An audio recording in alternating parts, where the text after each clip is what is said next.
Warning: the following video might contain some elements that might not be suitable for some viewers. Viewer discretion is advised. I was up late. I was up late one night when I was in the mood for some nostalgic gaming. I've been listening to tunes from my favorite game all night, Rayman 3, Hold'em Havoc. So naturally, I grabbed a CD case to play the game. In the CD case were normally 3 discs. You needed all three discs to install the game. There was an orange, a green, and a blue disc in the case when I got it. The orange in the case when I opened it. Instead, a yellow disc stared me in the face. It looked like it had been disc number 4 if it wasn't for the hint in CD4. Slightly different from what I remember. It was 1 a.m. at that point, and I thought I might brought this version at a con or something like that. I put the CD in the tray and booted it up to see if extras or any other sort of info would be on the CD. It booted up normally, except that the intro didn't play. I didn't mind it much because it was a different version. I loaded a new file, and again, the cutscene didn't show up. Instead, I immediately started on the first level, and I noticed right away that it looked like an alpha version of the game. The voice acting was clearly just copied from Rayman 2. Some textures were missing, and it seemed like the music was a demo for the final song. An alpha version seemed really cool to me, because I would have loved to see what the early ideas were for the game, and press onwards. As I finished the first level by being dropped by Murphy, the sarcastic fly that flies you around the first level. The second level began, and at this point in the game, you don't have your hands, because Globox, your best pal, actually took them before the game begins. As I started my search for Globox, Murphy left me. I thought that was weird, because in the normal version, he'd be breaking the fourth wall constantly at this point by talking to the hint box and flying alongside you. Instead, the hint box said, "He is gone." This is the moment I started to feel uneasy. This didn't feel right. I thought that it might have been an inside joke amongst the team members of Yippie's. At least I told myself that to keep calm. The game felt empty somehow, like alpha versions sometimes do. Not because of the lack of enemies. There were none in the beginning, but the game felt cold, heartless, and scary. The music still sounded like a demo, but it was also a key down from the normal music. I figured that was the cause of this feeling. And I reached the point where Globox would be hiding in the barrel from the hoodlums, but it seemed not comically scary like he normally would. He seemed frightened, crying and weeping for his life. As I walked towards him, he ran away, screaming something weird. I thought he said, "They took him!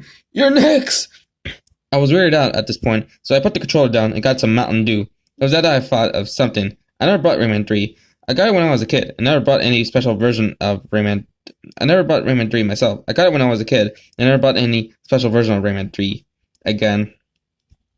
It didn't make sense. Where were my original discs? Did someone break in? No, that couldn't have been. Who breaks in and replaces a game with a weird alpha version? It must have been a prank by my friend who came over at some point or something. It was late, and I was in the mood for overthinking. I walked back to my PC and I finished the level by going through the door where Globox ran through. You see that Rayman should have his hand at this point. I couldn't progress. This was weird, even for an alpha. Why would they make something which doesn't even give the player his main weapon? I don't realize that Rayman should have his hands at this point. I couldn't progress. This is weird, even for an alpha. Why would they make something which doesn't even give the player his main weapon? I went to bed at this point, turned off the PC and decided to figure it out the morning after. The dream I had that night was the weirdest I ever experienced. I dreamed I was in Rayman's body. I was seeing everything through his eyes, but I wasn't able to do anything. It happened in the desert of Kanar, by far the most eerie world, where a hoodlum stood in front of me, pointing his rifle to Rayman's face. In the games, Rayman would have just jumped and killed the guy, as hoodlums don't have bullets that go very fast. But this time, he put his hand behind his curtain, behind his back, as if Rayman was being executed. The whole time, you could hear the bone-chilling grunts of Kanar saying, "Crush his bones," and "Tear off his flesh." The hoodlum walked up to me, pushed me over, and ripped my hands off. I screamed as hard as I could, but he spoke in the most chillingly cold whisper I ever heard. "Shh! I will end it soon." He grabbed my head and pulled as I heard bones crack. Suddenly, everything turned dark, like if you pass out. I woke up as soon as that happened. It was 4 a.m. now, and I was in full panic from that dream, and I wanted to go to sleep. Fearing I have another one of those dreams, I went to the kitchen. I ate some snacks just to calm down, but it didn't really help. Standby lights from the TV seemed like eyes peering across the room. Plants looked like silhouettes of people. Calm down. You gotta calm down. As I felt my heartbeat go down. It's probably the Mountain Dew before I went sleeping. Then I thought I'd go back to my bedroom because it was much more comfortable and it seemed like a good idea to listen to some music.